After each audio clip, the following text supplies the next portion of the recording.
안녕하십니까. 가족 강사 김선자입니다. 저는 2013년 가족과 함께하는 교육, 패밀리 링크 교육을 받고 2014년부터 가족 강사로 활동하게 되었습니다.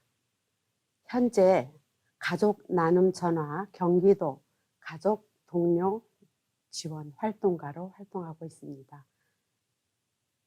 이 활동이 어떤 활동인지 맨 끝부분에 가서 같이 나누겠습니다. 오늘 같이 나눌 내용은 치료와 회복에 대한 가족의 경험을 같이 나누고자 합니다. 제목을 당사자 회복, 행복한 가정으로 정했습니다. 행복한 우리 가정의 구성을 보면 남편과 저, 그리고 아픈 큰아들, 그리고 결혼한 작은 아들, 며느리와 아주 예쁜 15개월 된 손녀가 있습니다. 큰아들의 아픔을 통해서 하나가 된 행복한 가정이고요. 지금 현재 남편과 저 그리고 큰아들과 같이 생활하고 있습니다. 아들의 성격은 차분하고 조용하며 꼼꼼하고 꾸준하며 잘 참습니다. 그래서 꼼꼼한 것을 어떻게 알았냐면 코로나19로 인해서 1:1 맞춤 서비스를 받고 있습니다. 그래서 이 그림을 보면 이렇게 꼼꼼하더라고요. 하나 밖으로 색칠을 했는데 나온 게 없습니다. 최근에 정말 우리 아들은 꼼꼼하구나를 알았습니다.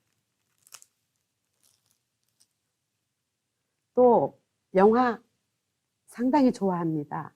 노래 부르기 좋아하고요. 환청이 들리고 이럴 때는 노래 많이 부르더라고요. 그리고 음악 듣기와 또 귀에 꽂고 춤을 잘 춥니다. 그리고 아우팅, 나들이를 좋아합니다. 담배와 커피의 욕구가 큽니다.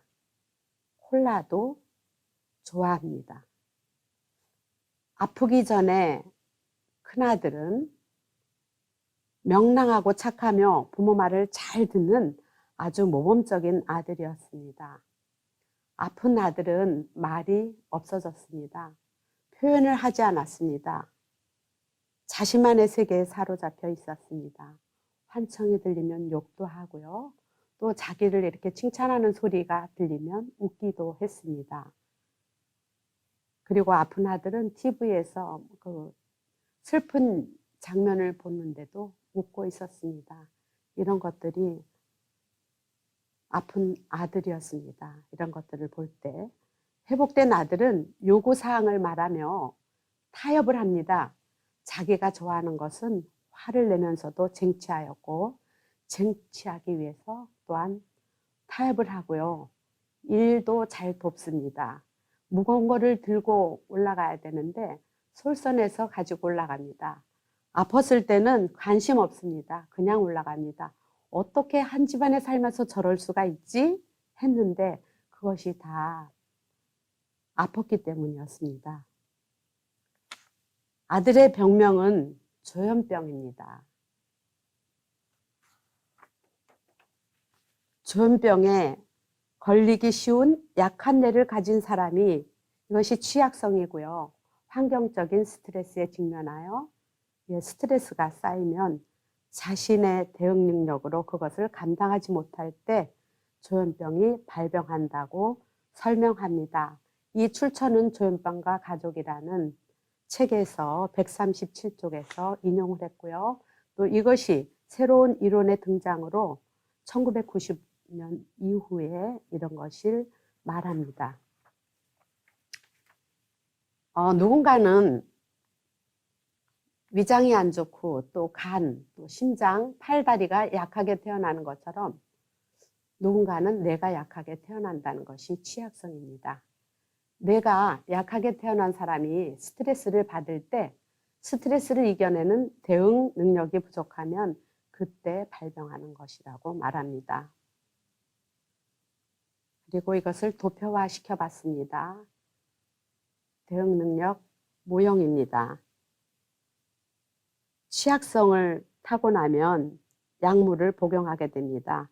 그런데 꾸준히 복용해야 합니다. 그래서 뇌의 혼란을 가라앉히고 또 교육과 이것만 가지고 안 됩니다. 교육과 훈련을 통해서 스트레스 대응 능력을 높여야 되고 또 스트레스를 낮춰줘야 됩니다. 그래서 적당한 스트레스 수준을 유지할 때 우리가 더불어 살아갈 수 있고 즐겁게 생활할 수 있습니다. 스트레스가 심해지면 어떻게 될까요? 초조감이나 불안감, 짜증, 분노, 또 집중력이 떨어지고 또 생각이 산만하고 안절부절한 모습을 보입니다. 그래서 스트레스를 낮춰줘야 됩니다. 아들의 아픔은 우리 가족의 모두의 아픔이었습니다. 눈물로 세월을 보냈고요. 아들 위주의 삶이 되었습니다. 1996년 저희 아들은 40세고요. 22세 때 발병이 됐습니다. 입원을 하게 됐습니다. 그러나 그 전조 증상으로 아들이 중3 때 이게 전조 증상인지 몰랐습니다. 시험날은 다가오는데 거실에서 왔다 갔다 서성거리고 있었습니다. 또한 아주 불안해하였습니다. 제가 학교에서 근무했기 때문에 그런 아이들을 종종 보게 됐습니다. 그래서 이거는 정신과에 가야 된다 해서 저 혼자 5월 15일 날 스승의 날 병원을 찾아갔습니다. 그 선생님이 아들을 데리고 오라고 그랬습니다. 그때 강박증이라고 하였고요. 저는 차를 타고 오면서 눈물이 빗물이 되어서 운전을 못할 정도로 하고 돌아온 날이 96년 5월 15일이었습니다. 그때부터 아들 위주의 삶을 살았고요. 공부해서 좀 해방을 시켜줬고요. 그래서 고등학교는 좀 편하게 생활할 수 있는 고등학교로 보냈습니다. 그리고 그때 제가 인터넷에 들어가 보니까 어렴풋이 강박증의 10명의 3명은 조현병으로 간다는 것을 보게 됐습니다. 근데 이것이 무엇인지를 잘 몰랐습니다. 저희 아들이 22살 때 밖에 나가지도 않고 집에 혼자 있으면서 굉장히 불안해하고 두려워하며 날이 갈수록 심하여져 급기야는 쓰러졌습니다. 군대 문제도 있고 해서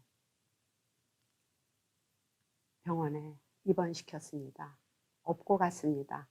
저는 차마 그것을 보지 못했습니다. 그때부터 우리 집은 초상집과 같았고 이때 보니까 가슴은 쿵쾅쿵쾅 뛰고요. 손은 식은땀이 나고요. 극도로 두려워하는 것을 알 수 있었습니다. 저는 학교 끝나면 기도원으로 가고 남편은 마늘을 3접이나 깠습니다. 그때가 봄이었습니다. 아들이 정신적으로 아프다는 말을 아무에게도 말할 수 없었습니다. 저의 직업은 아이들을 가르치는 교사였습니다. 내 아들도 잘 키우지 못한 어미가 무엇을 하겠는가? 죄책감과 수치심, 자존심이 허락하지 않았습니다. 체면이 말이 아니었죠. 나를 내려놓고부터 아들의 희복이 시작되었습니다. 제가 신앙으로 극복하게 되었는데 죄책감과 수치심, 자존심은 다 없어졌습니다. 아들이 살아있음에 감사가 나왔고 존귀한 아들이고 보배로운 아들이라는 것을 그때 깨닫게 되었습니다. 내가 알고 있는 조현병이란 무엇인가? 관리를 잘해야 하는 질병입니다. 당뇨나 고혈압이 관리하죠. 또 고지혈증도 관리를 하잖아요. 이것처럼 완치의 개념보다는 관리를 잘해야 하는 질병이고요. 재발이 많아 꾸준히 약 복용을 해야 됩니다. 그래서 저의 목표는 최소량의 약 복용입니다. 그리고 스트레스를 받게 되면 재발한다고 했죠. 그래서 스트레스를 줄여주고 또한 약으로만은 의사 선생님들 말씀 들어보면 70%가 약으로 환청이나 망상 이런 것들을 줄여주고 없애준다고 말씀하십니다. 그러나 재활훈련 활동이 없이는 사회생활 할 수 없습니다. 이게 중도병이라 저희들이 더 어렵습니다. 무엇보다 당사자와 가족들이 병식을 인정해야 하는데 병식이란 병에 대한 지식과 병을 수용하는 것입니다. 현재 병에 걸려 있다는 것을 알고 또 가족들도 그것이 증상인지 알아야 됩니다. 그래야만이 아픈 아들을 잘 도울 수 있습니다. 어떻게 회복되었나를 같이 알아보겠습니다. 제가 아까 신앙심으로 내가 먼저 회복되었다고 했습니다. 아들이 아픈 것은 자랑할 것은 못 되지만 숨길 일은 아니다라고 깨닫게 되었고요. 종교적인 면에서만 치료했습니다. 2년 3개월을 했습니다. 아주 가장 중요한 5년의 시기 중에서 초발되었을 때 초기 5년이 회복을 위한 결정적 시기로 이 시기를 놓치지 말고 집중적인 관리를 통해서 만성화를 예방한다고 나중에 배우면서 알게 됐습니다. 2년 3개월 동안 약을 끊었는데요. 저는 신앙심으로 먼저 회복이 됐습니다. 그러나 아들은 그 자리에 있더라고요. 더 나아지지도 않았고 더 나빠지지도 않았습니다. 그런데 저희 남편이 이성적입니다. 약을 먹여야지 약을 왜 안 먹이냐. 그래서 약을 다시 복용하게 됐습니다. 그 약을 먹자마자 그 다음날 왔다 갔다 하는 불안 증세가 없어졌습니다.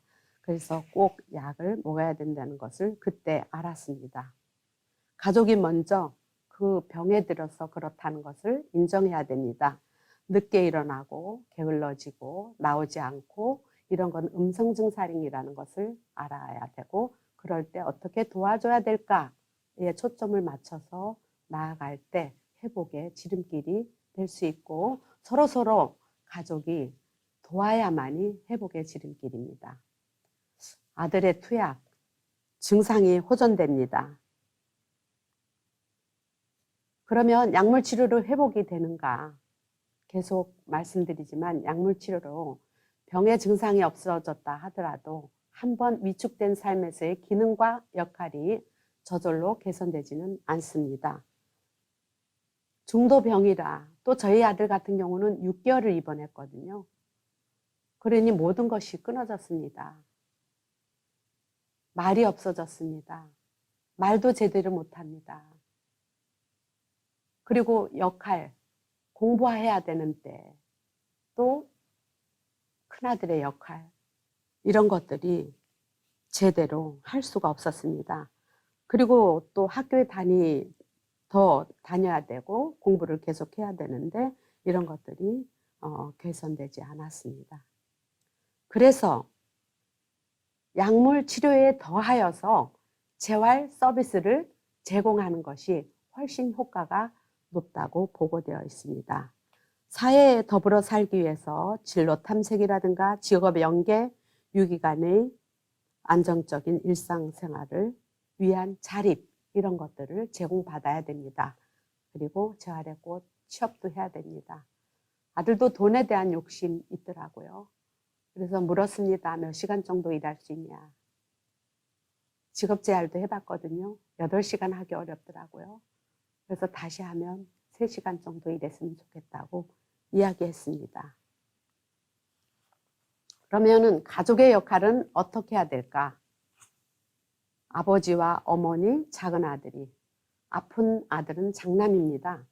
장남에 맞는 대우를 해줘야 되고 가정에서부터 존중받아야 됩니다. 우리 가정에서 큰아들을 존중해야 됩니다. 그래야만이 남도 존중하게 됩니다.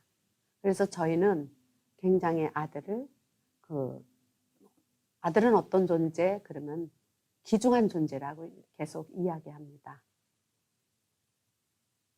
그래서 정상적인 가족관계를 유지하려고 부단히 노력했고요. 또한 교육이 중요합니다. 그래서 남편과 큰아들은 패밀리링크 기초교육을 받았습니다. 그래서 남편과 아들이 패밀리링크를 받고 남편이 변화가 됐습니다. 어떻게 변화가 됐냐 하면은 지킬 일을 이렇게 대화 방법, 화날 때, 자기 뜻이 아닐 때 어떻게 해야 되나, 상대편의 인격을 존중하고 상대편 말을 먼저 인정하라. 저희 두 번째 말이 마음에 와닿습니다. 아픈 사람을 정상인 같은 생각을 갖도록 하는 것은 잘못이다. 그리고 극단적인 표현을 삼간다. 대단히 교육의 효과입니다. 또 한 가지 효과가 있습니다. 이 병은 관리를 해야 되는 병이래 저한테 말했습니다. 저는 교육 갔다 오면 기대합니다. 뭘 또 배우고 왔을까 하고 묻습니다.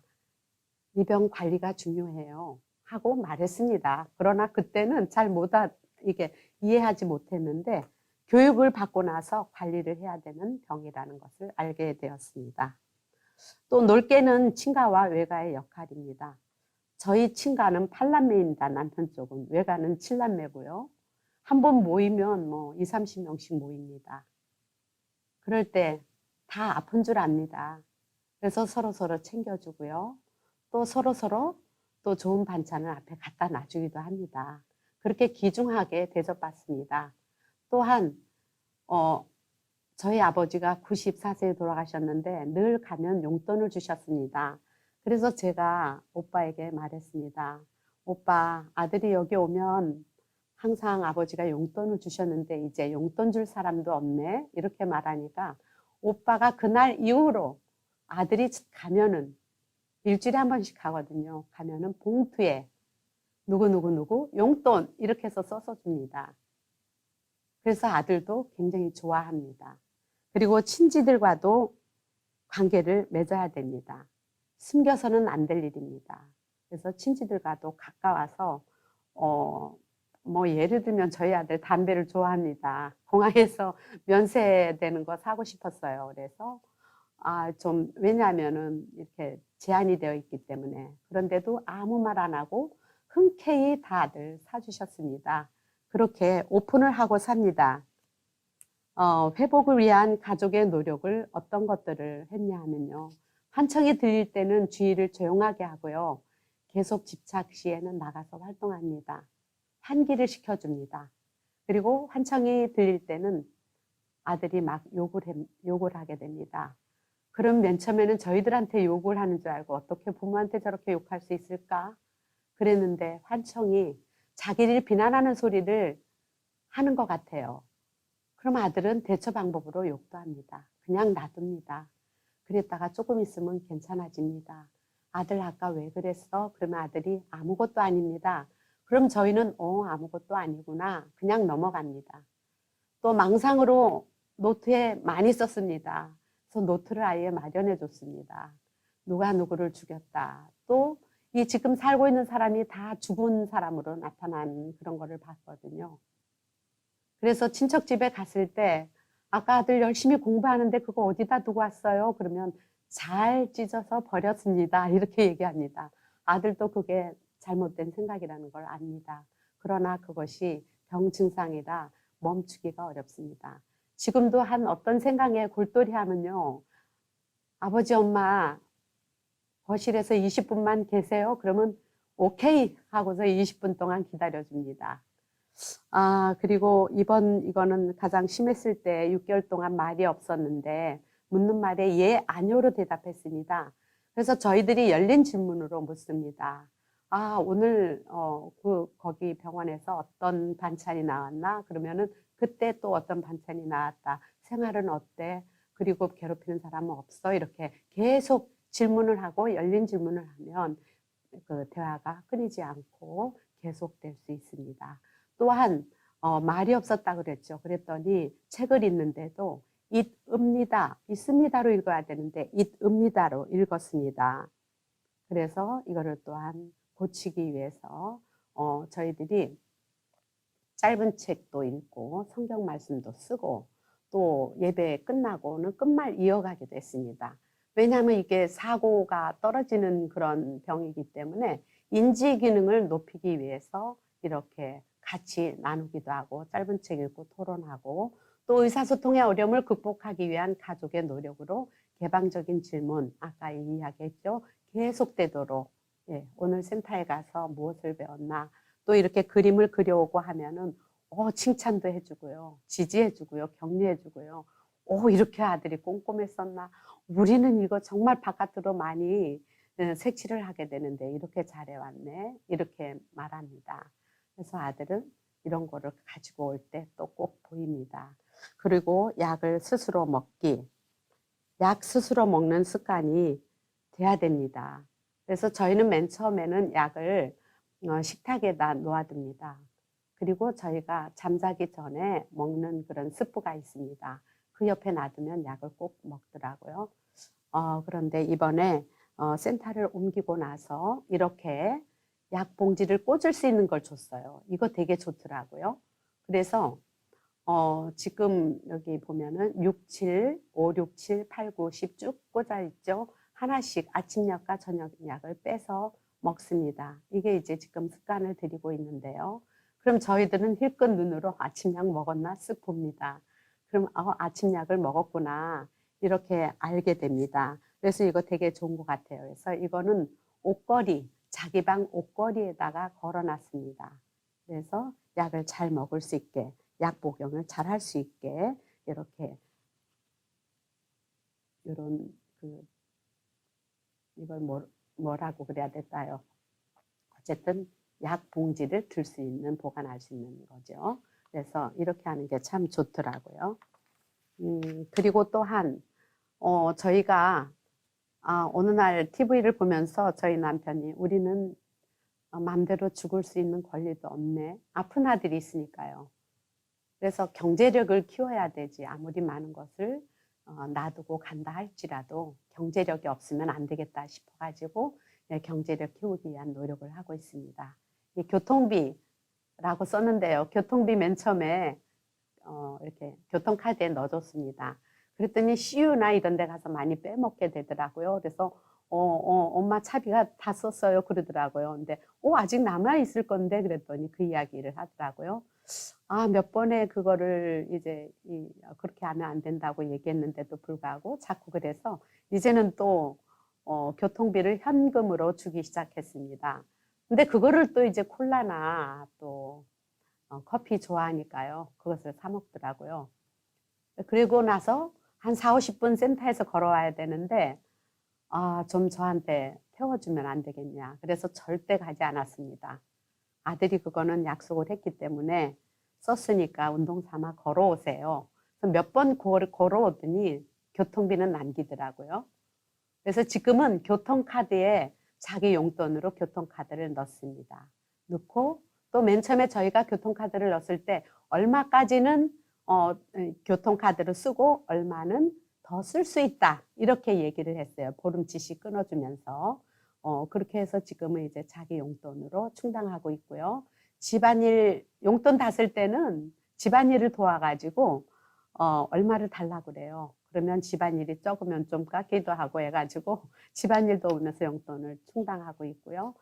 또 옷에 대한 그런 욕심이 없는 줄 알았더니요. 저희 아들이 배가 나오고 또 이렇게 그야말로 그냥 보통 사이즈로는 안 되기 때문에 남대문이나 이태원의 큰 옷 가게를 갑니다. 그러면 자기가 입고 싶은 거 몇 가지로 골라서 옷을 구입하는 걸 보고 아들이 이렇게까지 달라졌구나 했습니다. 옛날에는 그냥 사주는 옷 그대로 입었는데 요즘은 이렇게 변했고요. 친구 관계는 작은 아들이 1년간 세타에 가서 봉사했습니다. 그래서 형 친구가 될 만한 사람이 있어요. 그러면서 그 친구랑 맺어줬어요. 근데 그분은 저희 아들보다 한 7, 8살 더 많았습니다. 같이 시장에도 가서 옷도 사주고 슬리퍼도 사고 또 어디를 가고 또 그 친구분은 또 슈퍼를 차리게 됐습니다. 그래서 거기까지 가서 놀러도 가고 이런 관계를 맺었고 지금은 친구 하나가 있어요. 친구 하나는 같은 또래입니다. 같은 또래의 친구가 있고요. 그리고 저희 아들은 이렇게 커뮤니케이션 이런 의사소통이 잘 안 되는 것 같아도 제가 어느 날 그 친구가 온 거에 메시지를 보니까 너무나도 둘이 잘 그렇게 우리 어디서 만날까? 몇 시에 만날까? 용돈은 얼마나 가져가지? 뭘 사 먹었으면 좋은가? 영화 구경은 어떻게 할까? 뭐 너무나도 잘하고 있더라고요. 그래서 저는 늘 이렇게 아들에게 바라는 것은 어느 날 툭 건드리면 이 안에 있던 것들이 보물 터지듯이 싹 나오면서 그것이 이렇게 정말 치유가 되면서 회복이 더 될 텐데 하면서 늘 기대하고 있습니다. 그리고 동료들과도 잘 다녔습니다. 온천에도 가고 축구장 경기를 보러 가고도 하고요. 또 그거 끝나면 같이 또 음식점에 가서 나누기도 하고요. 그런데 이런 모든 것들이 올해 코로나19로 인해서 행동 반경이 좁아졌습니다. 모든 행사가 취소가 됐습니다. 그리고 센터에도 가지 못하고 대면 또는 비대면으로 1대1로만 하고 또는 소그룹 5명 또 뭐 10명 이내로 이렇게 하고 있습니다. 그래서 저희는 가족 행사를 만들었어요. 일주일에 한 번씩 영화 관람을 가기로 하고요. 또 영화 관람 갈 때는 차를 몰고 가고요. 저와 아들은 돌아올 때는 운동 삼아 걸어오자. 이런 것을 가기 전에 이렇게 꼭 합니다. 그래서 저와 아들은 걸어오기도 하고요. 또 그 마트에 갈 때 마트에가 좀 한 15분 이상 타고 가야 되거든요. 마트에 갈 때도 또 그런 제안을 합니다. 아들이 먹고 싶은 거를 다 사. 그 대신 엄마랑 같이 걸어오자. 그래서 같이 걸어오고요. 주일에 나들이를 또 갑니다. 오늘도 같이 왔다가 지금 다른 곳에서 놀고 있습니다. 그래서 이따 집에 같이 들어갈 거고요. 저희가 외곽지대에 살고 있거든요. 그리고 친척집 방문. 저희 어머니가 95세인데 이제 정말 건강하게 계십니다. 그래서 꼭 저의 목표는 일주일에 한 번은 그래도 엄마를 기쁘게 해드리자. 그래서 같이 이렇게 갑니다. 그리고 걷기 등 저희가 바닷가에 살거든요. 바닷가에 걷는데 한 4, 50분 걸립니다. 그래서 바닷가 뚝을 걷고 있습니다. 운동은 헬스도 해봤고요. 수영, 볼링, 탁구, 등산, 걷기 뭐 많이 했습니다. 등산하니까 생각이 나는데요. 저희 남편은 아들이 어떤 규칙을 어겼을 때 산에 가라고 합니다. 또는 운동장을 좀 돌았으면 좋겠다고 얘기합니다.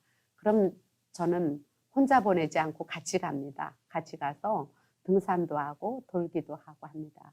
근데 어느 날 등산을 산 꼭대기까지 제가 좀 호기심이 많아가지고 꼭 꼭대기까지 가야 됩니다. 그래서 가고 내려오는데 좀 어둑어둑해졌는데 거기서 강박이 생겼어요. 그래서 똑같은 거를 왔다 갔다 무엇을 생각하는지 모르지만 저는 초조해지면서 밑에 내려가서 조금 밑에서 아들이 오기를 기다립니다.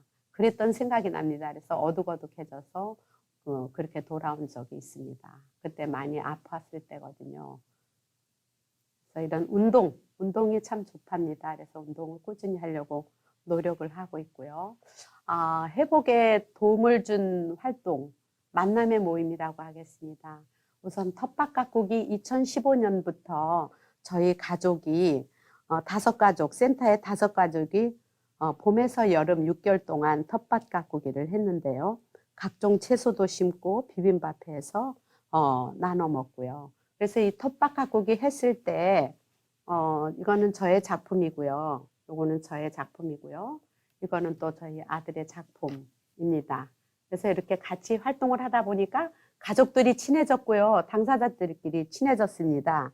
그래서 그 다음에는 눈꽃 합창단이라는 가족 합창 활동을 시작했습니다. 10가족 정도고요. 10가족 정도라 이제 저희가 송년회, 센터에서 송년회 할 때마다 특별 출연을 했습니다. 그래서 옷도 맞추고 그렇게 준비되는 과정이 당사자도 즐거워하고요. 또 가족들도 즐거워하고요. 그래서 지금까지 정말 즐겁고 행복하게 했는데 올해 정말 이 코로나로 인해서 1월에 모이고 한 번도 모여보지 못했습니다. 그것을 되게 그리워하거든요. 그래서 합창만 하는 것이 아니라 나와서 각자 발표도 하고요. 어디 가서 배운 곡을 그렇게 나와서 발표하겠습니까? 근데 우리는 틀려도 막 지지해주고 격려해주고 칭찬해주고 박수칩니다. 그래서 화기애애해졌습니다. 그래서 다른 센터에서 다른 활동 부모가 못 가면 다른 가족이 저희 아들하고 같이 가고 이렇게까지 됐습니다. 그리고 친척들의 모임, 해마다 2박 3일의 그 친척들의 모임이 어렸을 때부터 있었거든요. 어렸을 때는 저희 뭐 가족이 누구누구 팀 하면은요 등수 안에 들고요. 그럴 때마다 그야말로 즐겁게 생활을 했거든요. 근데 지금도 올해는 이제 그 강화에 갔습니다. 근데 이제 다 커서요. 저희 아들이 40이거든요. 뭐 다들 바쁘니까 젊은 사람들은 그 오기가 어렵고 이제 우리 또래 애들만 모이는데 저희 아들도 꼭 껴서 갑니다. 친구 만남은 아까 이야기했죠. 그래서 더치페이를 하고 또 동료들과의 만남도 있었고 여기서 이제 동생 친구 모임 저희 작은 아들이 굉장히 많은 역할을 합니다. 군대를 가야 되는데 내가 군대 가면 안 되겠다. 저희들에게 말했습니다. 좀 더 연기를 해서 늦게 가겠어요. 그래서 왜 그러냐고 물었더니 형이 친구도 없는데 어떻게 가겠어요? 그래서 너는 너대로 생활을 해야 된다.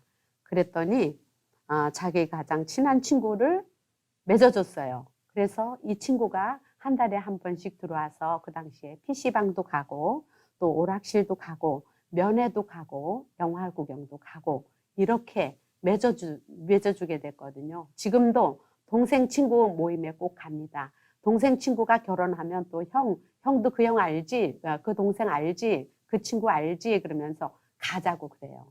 그러면 저희들이 또 마련해서 이렇게 보냅니다. 근데 이제 동생 친구가 이제 저희 작은 아들이 뭘 빌려와서 그걸 갖다 주라 그래서 제가 갖다 주게 됐습니다. 그런데 그 친구가 형님이 여기 자주 와요. 이렇게 얘기하더라고요. 그래서 저는 형님이라는 소리에 너무 기분이 좋았습니다. 우리 아들이 아프지만 그래도 존중을 받으면서 이렇게 생활하고 있구나 하는 것을 보고 우리 작은 아들이 참 교육을 참 잘 시키고 있구나 친구들한테 그런 마음을 먹었습니다. 지금도 일주일에 늦어도 2주에 한 번씩은 동생과 만나서 같이 놉니다. 그럼 놀지 못할 때는 또 용돈 내 통장에 싸달라고 그럽니다. 그러면은 또 동생이 용돈도 주고 또 동생 집에 가서 뭘 도와주면 꼭 이렇게 돈도 주고 또 형을 이렇게 굉장히 유해해요. 그래서 저희 며느리도 또한 이렇게 잘 섬기고 있습니다. 상담도 받아봤는데요. 이게 주 1회 해서 48회 근 1년간 했는데 소통에 도움이 됐습니다. 어느 날 나와가지고 아빠에게 그때 왜 그랬어요? 이렇게 이야기하더라고요. 그래서 아빠가 무조건 사과를 했죠. 그때 왜? 그런데 그 당사자가 그때 왜 그랬냐 이것이 바로 작은 아들을 늦게 들어왔다고 술 먹고 늦게 들어왔다고 혼낸 적이 있거든요. 그걸 이야기하더라고요. 그래서 그런 일이 있었구나 그랬는데 저의 바람은 큰아들이 우리 부모에게 이런 것들을 부당했어요. 그때 내가 너무 힘들었어요 하는 것을 꼭 한 번은 해주면 좋겠어요. 그 터질 날도 기대하고 있답니다.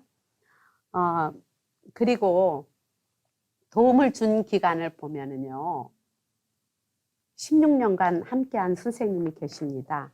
저희가 저희 아들을 업어가지고 병원에 입원시켰거든요. 그 선생님이 계속 주치의를 16년간 맡아줬는데요. 저희 아들이 지금 22세부터 지금 발병일 때 가지고 40세입니다. 처음 6개월 입원한 후 지금까지 입원을 한 적은 없습니다. 채소량을 복용했고요. 또 함께하는 의사결정으로 가서 이상하게 의사 선생님 앞에 가면요. 저희는 조금 좀 그래서 조심히 물어보는데 아들은 의사 선생님 얘기하는 거 다 받아서 이야기를 참 잘하더라고요. 그래서 깜짝 놀랐어요. 자기 표현을 잘하더라고요. 그래서 우리하고도 정말 그렇게 허심탄회하게 이야기할 날을 기대해 봅니다. 2년간 함께한 선생님이 있었습니다. 대화를 많이 하고 친절히 대해줬는데요. 납병원 선생님이었습니다. 이 원장님은 음식도 같이 만들고 또한 토요일, 일요일에도 또 명절에도 나와서 윷놀이도 하고 이렇게 자리를 혼자 있는 사람들을 위해서 많이 마련해 줬고요. 그리고 도움을 준 센터가 있습니다. 주간재활반과 또한 학교 다닐 때는 제가반을 다녔고요. 저희가 2002년도에 발병이 됐는데 2005년인가?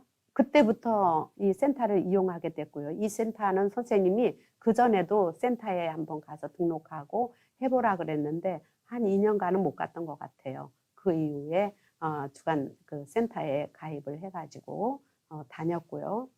직업재활 보호작업장도 했고 주민센터 저희가 이번에 이사를 갔습니다. 그래서 주민센터를 찾았습니다.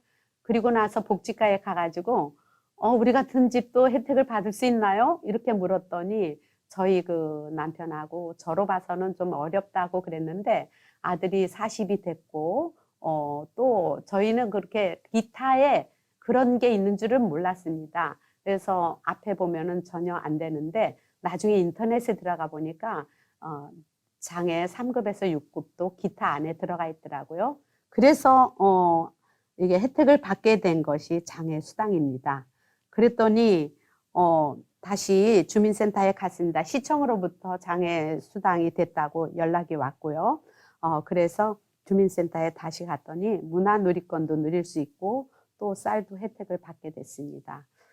우리나라를 이렇게 보면은 그 어려운 사람을 찾는 그러한 복지가 아니라 꼭 찾아가서 이야기해야지 되는 것 같더라고요. 그래서 꼭 찾아가서 우리 형편이 이렇습니다. 이야기하면 거기에서 복지사 선생님이 어디에 해당하는지를 잘 이렇게 안내해주고 또 복지 혜택도 받을 수 있게 되는 것 같습니다. 그래서 꼭 찾아가셔서 어려운 형편 또 어떤 그런 받을 수 있는 것이 있는가를 알아보는 것이 중요합니다. 종교 활동을 했습니다. 청년들과 워십, 워십을 찬양을 무용으로 하는 거거든요. 이거 몇 명 안 하는데도 이렇게 많은 사람 앞에 발표를 많이 했고요. 1년에 2번, 3번씩 했고요. 또 다른 곳에 가서도 했고, 또 성가대 활동, 성경 공부를 또 했고요. 그룹 찬양, 나가서 앞에 마이크 잡고 또 찬양을 인도하기도 했고요. 그룹 찬양이지만. 그래서 이렇게 활동을 했습니다. 그리고 상담도 했다고 아까 말씀드렸죠. 그래서 그런데요, 제가 2018년도에 그럼에도 불구하고 재발을 하게 됐습니다. 이 재발은 그때 당시에 그룹홈도 했고요. 2018년도에 또 직업재활도 열심히 했고요. 종교활동도 잘하고 있었습니다. 그런데 그룹홈에 가가지고 다 친하고 이게 텃밭도 하고 합상도 해서 그런 사람들로 구성이 돼서 또 물어보니까 그룹홈을 그 지역에선 처음 여는 거였어요. 그래서 그런 게 있는데 한번 가서 생활해 보려냐고 물었어요. 그랬더니 아들이 흔쾌히 대답을 했는데 밤에 자고 있는데 한 친구가 이렇게 책상을 부시는 소리에 아들이 두렵고 불안했겠죠. 그래서 그 길로 양말도 안 신고 집에 돌아온 일이 있습니다. 그 이후로 이제 직업재활도 안 가겠다, 종교활동도 안 하겠다, 그룹홈도 안 가겠다. 이게 재발이구나. 그러면 이게 스트레스 받았다는 거죠. 그래서 어떻게 해야 할까 그러다가 납병원에 가면 되겠다는 생각을 했어요. 그래서 납병원에 아침 10시에 갔다가 4시에 오는 프로그램에 한 달을 쉬게 한 후 거기 가겠느냐고 그랬더니 거기 가겠대요. 그래서 거기에 지금 2년 동안 다녔고요. 집을 16년 살던 곳에서 이주하였습니다. 저희가 이주하면서 1년 동안을 그 지역에서 벗어나지 못했습니다. 아들이 잘 적응할까도 그렇고요. 또 그 지역에서의 센터가 어떤 센터인지도 잘 모르겠고 또 재활을 할 수 있는 기간이 있는지도 모르겠고 그래가지고 1년 동안 한 1시간 반에서 2시간 가는 거리를 다녔습니다. 그런데 코로나가 있고 또 뜸하게 가고 코로나로 또 이 전철 타고 가다 보면은 위험하기도 할 것 같아서 다시 저희가 또 이주를 하게 주민등록을 완전히 거기서 이사를 완전히 안 왔기 때문에 그냥 놔뒀었거든요. 그런데 이제 이주를 하게 되었습니다. 그래서 지금 다시 이주한 곳에서 새로운 곳에서의 적응을 잘하고 있는데요. 재활센터하고 시에서 그러니까 건강복지센터를 이용을 하고 있고요. 재활센터도 2군데를 이용을 하고 있습니다. 그래서 알게 된 게 아들이 참 꼼꼼하고 차분하고 또 욕심도 있구나 이런 것을 알게 됐습니다. 잠시 이렇게 얘기를 하다 보니까요. 제가 약복용 한 거를 2013년도부터 이렇게 쭉 적었습니다. 그리고 뒤쪽에는 아들의 성격도 그동안 받았던 것들을 쭉 적고 계속적으로 적고 있습니다. 그리고 그때 약이 바뀌었을 때는 왜 바뀌었나를 또 적어 놓기도 하고요. 그리고 사회적 심리치료 그래가지고 저희 아들 여기에 이제 2003년부터 이렇게 센터를 이용했네요. 2002년에 그렇게 하고 바로 이용을 했네요. 그래서 이거를 보면 교회 활동도 어떻게 했는지를 다 이게 또 상담 활동도 언제부터 언제까지 했다는 것을 여기에다 다 기록했습니다. 그래서 이런 기록들은 우리가 살아온 나날을 힘들면 이거를 쭉 보면서 이럴 때도 있었는데 이까짓 건 뭐야 이러면서 이 또한 지나가리라 얘기를 하거든요. 그래서 이런 것들이 새로운 곳에서의 적응을 잘 하고 있고요. 그다음 요거를 보면은요. 지금 요즘 1대1 이거는 이제 그 센터에 가서 그러니까 재활센터예요. 재활센터에 가서 이용을 하는데 거기서 이제 텃밭 같은 거를 하나 봐요. 그래서 다시 다른 장소로 가서 거기에서 심어 그 화초들입니다. 그래서 보면은 첫 번째 앞줄에 이게 그 아주 큰 거에 꽉 차 있잖아요. 뒤에도 국화를 심어 왔는데도 거기도 꽉 차 있고 또 그 옆에도 그리고 앞부분에 또한 제가 이 이름은 잘 모르겠는데 어쨌든 이런 것들을 많이 만들어 왔습니다. 이거를 봤을 때 아들이 꼼꼼하고 또 차분하고 이렇게 선생님들 이야기 들으니까 차분하대요. 그래서 또 욕심도 있구나 이렇게 꽉꽉 채워온 걸 보니까 하는 것을 알게 되었습니다. 그래서 지금 잘 하고 있고요. 앞으로는 좀 더 구체적으로 이제 또 이야기를 해보려고 합니다. 그래서 아들을 위해 가족이 해야 할 일은 정상적인 가정생활과 개인생활을 유지해야 된다는 거죠. 가족 간의 역할 분담이라고 썼는데요. 저희는 이제 제가 어디를 떠난다거나 하면은 남편이 아들하고 잘 지내고 있고 또 저희 부부가 어디를 간다 그러면은 동생하고 또 친척분들과 같이 생활하고 있고 그런데 이게 이제 힘을 받고 오는 거죠. 가서 또 아들과 같이 여행도 가고요. 힘 있고 에너지가 있을 때 도와줄 수 있습니다. 제가 학교 생활을 하면서 왜 학교에다 몽땅 에너지를 쓰고 왔을까? 요즘은 이제 그런 생각을 해요. 조금이라도 남겨서 가정에 더 에너지를 발산하고 사랑을 더 줬어야 되는 거 아닌가 이런 생각을 합니다. 그래서 아직 이런 에너지가 있을 때 우리는 도와줄 수 있다는 거고 또 아직 젊은 50대에 그 아픔을 겪고 있는 그런 분들도 에너지를 소진하면 안 된다는 것을 이렇게 알아줬으면 좋겠습니다. 아들의 치료자가 아니라 지원자가 돼야 된다는 거죠. 치료는 의사에게 맡기고요. 복지사 선생님한테 심리적 재활이라든가 재활기관에 맡기고 우리는 지원자가 돼야 되고 또 같이 힘을 합하는 조력자가 돼야 되겠습니다. 가족교육과 가족모임에 참여하는데요. 가족교육 받고 저희 남편이 이게 관리하는 병이래. 그리고 화날 때 다스리는 법까지 해가지고 이거를 어디다 붙일까 그래서 저한테 그래서 에어컨 앞에다 붙이세요. 맨날 보게 그랬어요. 그랬더니 거기에다 또 2장을 마련했어요. 식탁 앞에다 넣어놓고 이렇게 변한다는 거죠. 그리고 가족교육이 왜 중요하냐면 정신질환에 대해서 알아가는 것이에요. 그러면 아픈 사람들을 이해하게 되고 증상과 재발, 위기 상황에 대한 대처 기술을 배우게 되는 거죠. 그리고 건강한 가족 의사소통 기술도 아이메시지라는 내 메시지로 할 때 상대방이 잘 들어줄 수가 있다는 거죠. 명령조가 아닌. 그리고 가족의 스트레스에 대한 대처 기술도 배우게 되고요. 가족들의 실제 경험담을 공유할 수도 있고 가족 모임을 통해서 나눌 수도 있고 우리는 이렇게 했는데 저 가정은 저렇게 하니까 저게 더 효과적일 것 같아. 이런 것들은 아들과 가정에서 실천을 한번 해보기도 하고요. 아들이 올 때 저희는 껴안아줍니다. 사랑합니다. 축복합니다. 나갈 때도 마찬가지입니다. 그리고 오늘도 제가 여기 온다는 것을 알고 있습니다. 그래서 화이팅 하고 왔거든요. 이랬을 때 그야말로 저희 가족이 건강한 가족이 되겠습니다. 아들을 위해 또한 가족이 또 해야 할 일은 가족의 삶이 건강해야 궁극적으로 아들에게 도움이 되는 거죠. 내가 다 소진해가지고 없는데 어떻게 좋은 말이 나오겠어요. 그래서 건강하시길 바라고요.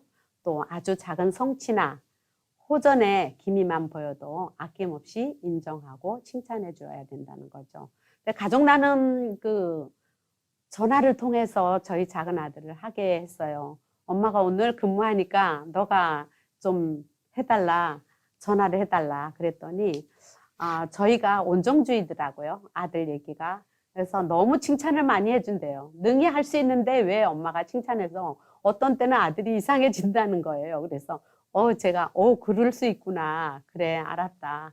아들은 능히 할 수 있는데 큰아들은 그렇게 칭찬한다는 거죠. 그래서 과잉으로 이렇게 하는 것도 좋지 않은 것 같습니다. 그래서 또한 자기 스스로를 보살피는 자가 환자에게 좋은 가족이다. 하트필드라는 분이 말씀하셨습니다.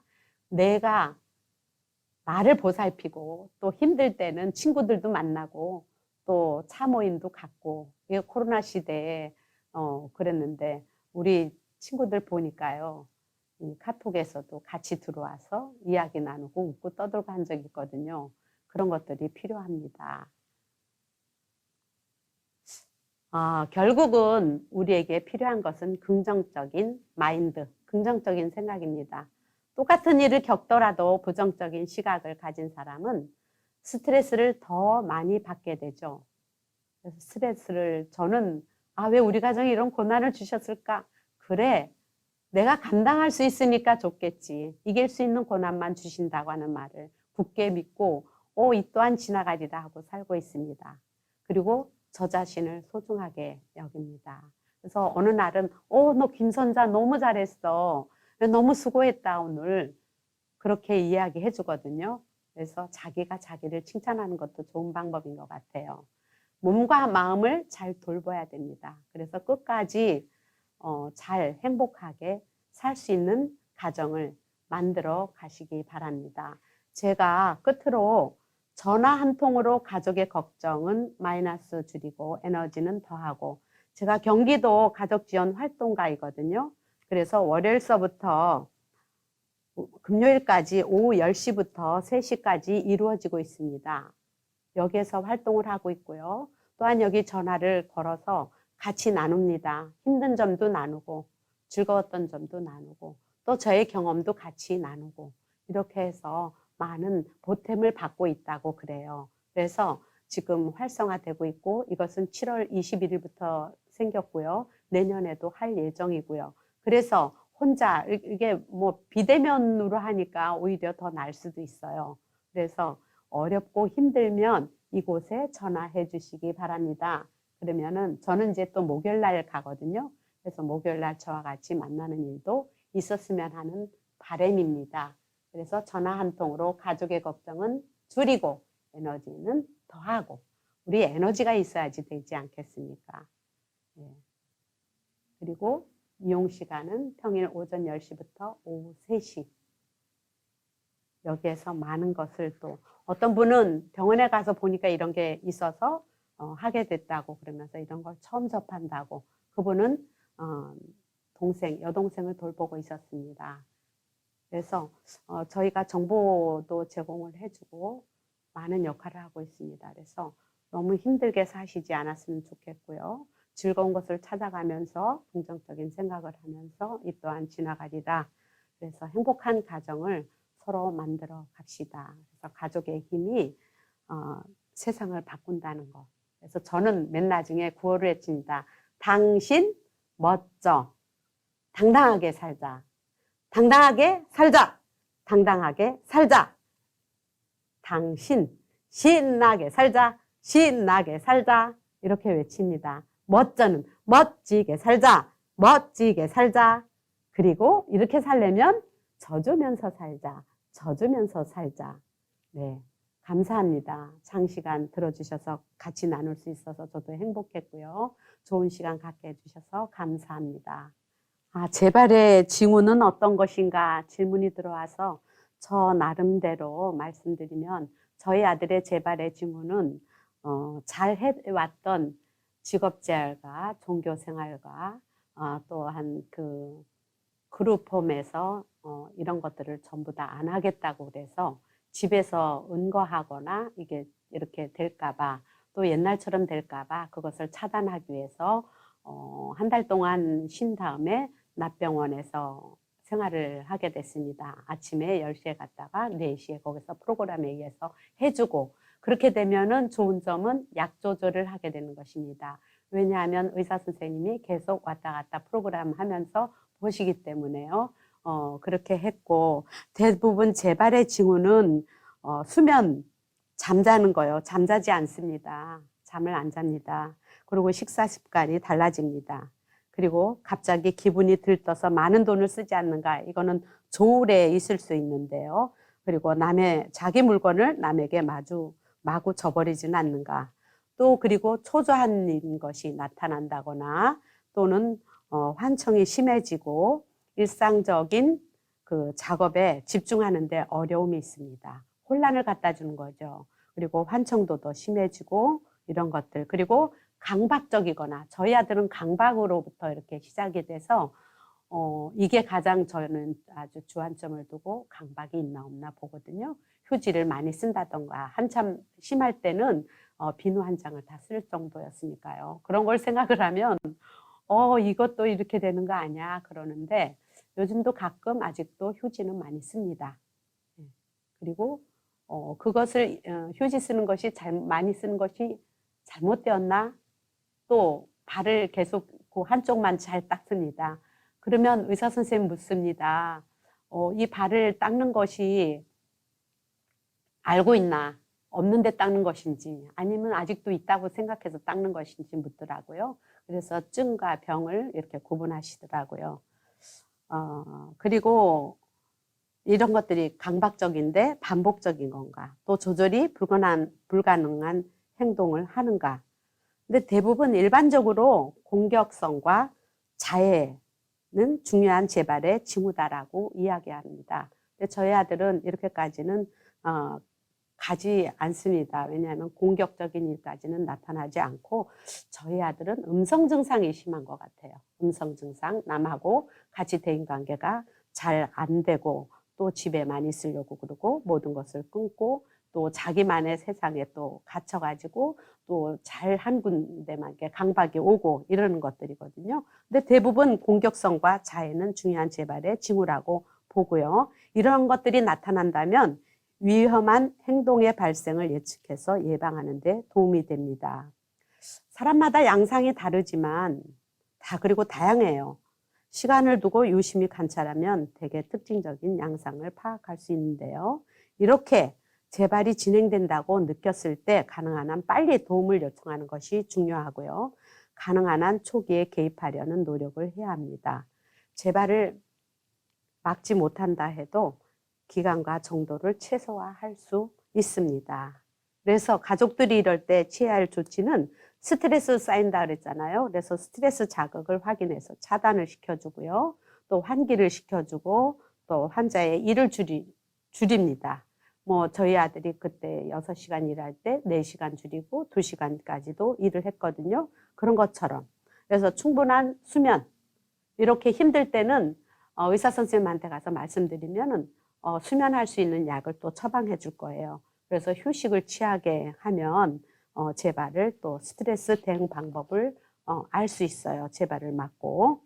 그래서 또 이 이상의 방법에 효과가 없으면 약물을 좀 가서 말씀드려서 올리는 것도 이런 방법의 하나입니다.